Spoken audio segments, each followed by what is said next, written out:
After close to 30 years, it's a pleasure to once again speak to Knesset Beth Israel in Richmond, Virginia. Brings back many fond memories of our 10 years in Richmond. Those of you who remember me, remember us. Nice seeing you again. And to all of you quote-unquote newcomers, it's nice to meet you. Rabbi Asher, thank you so much for this invitation. My sources tell me that you're doing wonderful things at KBI. Kol hakavod, yasher koach. And may you go from chayil to chayil. In this age of corona, I wish, of course, health and well-being to everyone, and before Shlema, a speedy recovery to all who may be ill. Rabbi Asher asked that I share with you some thoughts about Yom HaZikaron, about Israel Remembrance Day or Memorial Day, which we mark this coming week. Let me begin at the end. Sfardim have a custom that on Tisha B'Av, the 9th of Av, which commemorates the destruction of the temple, at the very end of reciting the keynote, the elegies describing the destruction of the temple and other Jewish tragedies, they make the following announcement.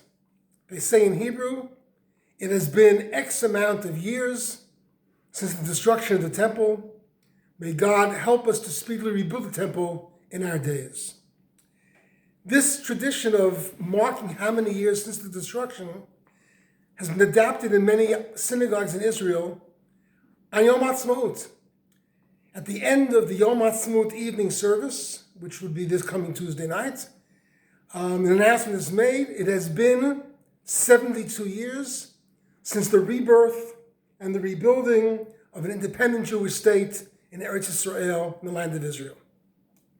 Of course, this year, there won't be services in the synagogue. There'll be services outside the synagogue, in courtyards, in streets, and balconies, but nonetheless.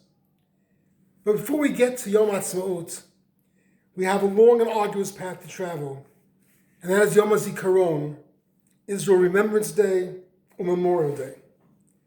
And for those of you who are not familiar with how this day is marked in Israel and how different it is from Memorial Day in the United States, let me go through the timetable of what we do here in Israel on Yom HaZikaron. Yom HaZikaron begins this week on Monday night at sunset. Prior to sunset, at about 5 o'clock in the afternoon, one of Israel's TV stations will begin running a continuous roll of names of all those who have been killed in Israel's wars since before the founding of the state to this day, and including those whose lives have been taken in terrorist attacks. 23,816 names will be flashed on the screen, one after the other, with a picture and date of birth and death, rank in the army if there was such a rank, 5 seconds, no more than that, on the screen. A process which takes almost 24 hours to go through the names of each and every single soldier and civilian killed since before the creation of the State of Israel. At 7 p.m., about an hour or so before sunset, all stores, restaurants, places of entertainment close. Of course, this year, a lot is closed anyway, but nonetheless, everything closes down in anticipation of 8 o'clock, when a siren is sounded throughout the country for 1 minute of silence to mark the beginning of Yom HaZikaron. Following the siren, when the country comes to a standstill, at the Kotel, the flag is lowered to half staff. The president and the chief of staff speak to the bereaved families. Memorial candles are lit in every home in the country, and a deep sense of sadness and mourning descends upon the state of Israel. Tuesday, Yom HaZikaron, is a day of, in normal years, not counting Corona, of massive traffic jams, as tens of thousands of people, hundreds of thousands of people, make their way to military cemeteries across the country, from Mount Herzl in Jerusalem to our local cemetery in Kfar Etzion, throughout the country, in anticipation of 11 o'clock, when a 2-minute siren is sounded. Again, the whole country comes to a standstill, following which memorial services begin in all the cemeteries and all the monuments around the country in memory of the soldiers of Israel. 24 hours of mourning and sadness on the radio and TV, special music, special programs, as we meet face to face with those who gave their lives so that we can have a state. And then, Tuesday at dark, the sun sets, the stars come out, the mood suddenly shifts from mourning to celebration as Yom Ha'atzmaut begins. A transition so very difficult for everyone, but especially for the bereaved families, of which there are so many. You know, in Israel, there are many, many graves, not just of soldiers, but graves of Talmudic scholars, many of whom are buried in the Galil, graves of Kabbalists, graves of great rabbis, and many have a tradition of going from time to time to visit these graves. Story is told of a young yeshiva student who years ago went to Rav Shlomo Zalman Auerbach, one of Israel's greatest halachic authorities of this generation. And he asked him a question. He said, Kvod Harav, Rabbi, I know I should be learning in the Beit Midrash. I'm a yeshiva student. But I feel the need of going up to the Galil, of traveling up north, to visit the graves of the great scholars of whom I'm learning in the Talmud. Rabbi Shlomo Zalman Auerbach said to him, you know, you're right. Visiting those graves is a great mitzvah, very important to do. But so is studying Torah. Why don't you stay in the Beit Midrash and visit the graves in the Jerusalem area? Why travel already so far to the north? To which he said, but there are graves of holy saints and holy rabbis in the Jerusalem area? Rav Shlomo Zalman said, you know, when I feel the need of visiting the graves of Kedoshim, of holy martyrs, I go to Mount Herzl. I go to the military cemetery, visit the graves of the Israeli soldiers who have given their lives so that we may live.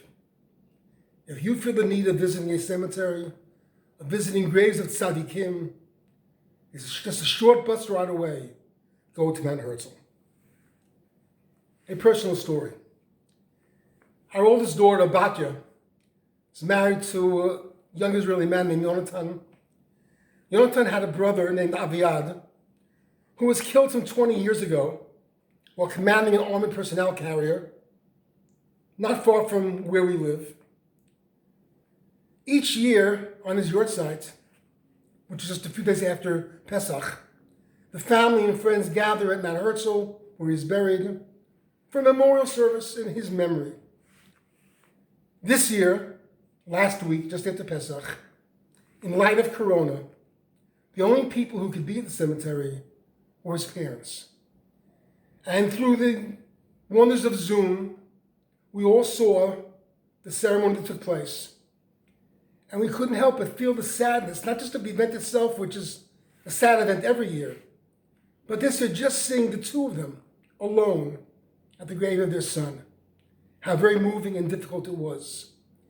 And this is just a promo of what to expect this week on Yom HaZikaron.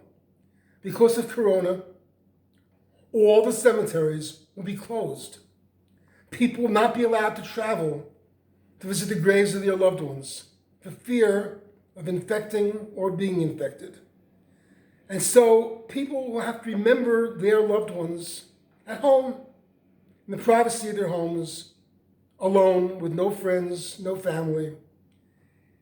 A difficult Yom HaZikaron becomes even more difficult this year. It's one thing that all the Yom Ha'atzmaut celebrations have been canceled. That we can live with. But to have the cemeteries closed on Yom HaZikaron is very, very hard. Rav Soloveitchik was once asked how one should treat the Israeli flag. Does it have to do shah? Does it have to be buried, torn, or becomes unusable? Is there any special significance to the flag of Israel?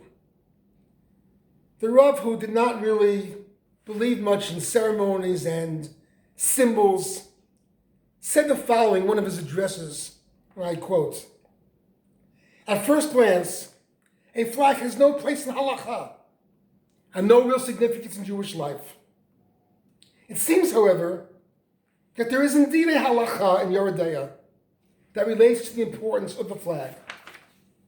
We know from the Gemara in Moed Katan that the sages instituted that everyone should be buried after 120 years in similar plain shrouds. Tachrichim. What's the one exception to this? If a Jew is found killed, there are no tachrichim, no shrouds. He should be buried in his bloody clothes as evidence of his violent death. In heaven, the Rav said, they should see this. And this should awaken heavenly justice against the killers and heavenly mercy on the deceased and his community. So too, said the Rav, is the flag of Israel. At the end of the War of Independence, it was determined that whatever territory was in Jewish hands at the time of the ceasefire would be recognized by the UN as part of the new Jewish state. Whatever was in Arab hands would remain outside the state. So much blood was spilled, so many Jewish soldiers fell figuratively and literally, placing a Jewish flag on the soil of the land of Israel. Therefore, said Rav Soloveitchik, the flag of the state of Israel has a similar importance to the bloody clothes of the murdered Jews. When that flag waves, it should awaken heavenly mercy on all the people of Israel.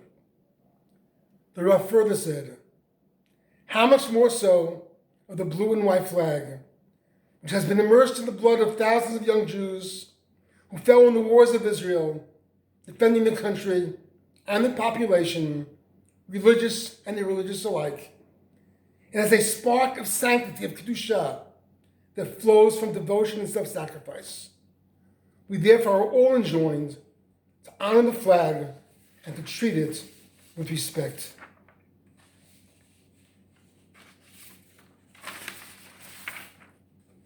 Natan Alterman, one of Israel's leading poets, he once wrote a poem many, many years ago called The Silver Platter, in which he describes the fact that we did not receive the Jewish state on a silver platter. Many fought and died and continue to do so that we may celebrate this wonderful time in our history. Yom HaZikaron is a most special, holy, and meaningful day.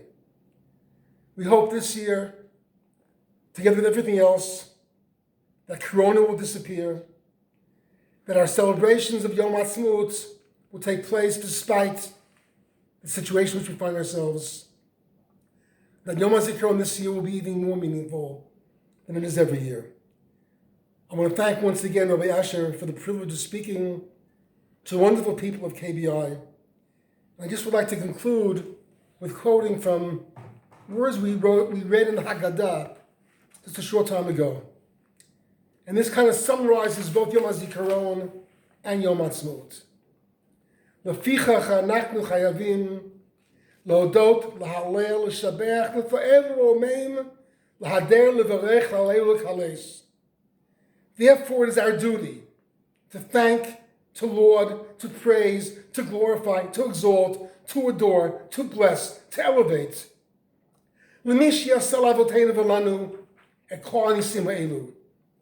To honor the one who did all these miracles for our ancestors and for us. Who took us from slavery to freedom, from sorrow to joy, from mourning to festivity, and from deep darkness to a great light, and from bondage to redemption. And therefore let us recite to him praises to the Almighty. Hallelujah. Shalom uvitoot from Efrat, Israel. Chag Atzmaut Sameach, a happy Yom HaAtzmaut, and a meaningful Yom HaZikaron to everyone. Vitoot.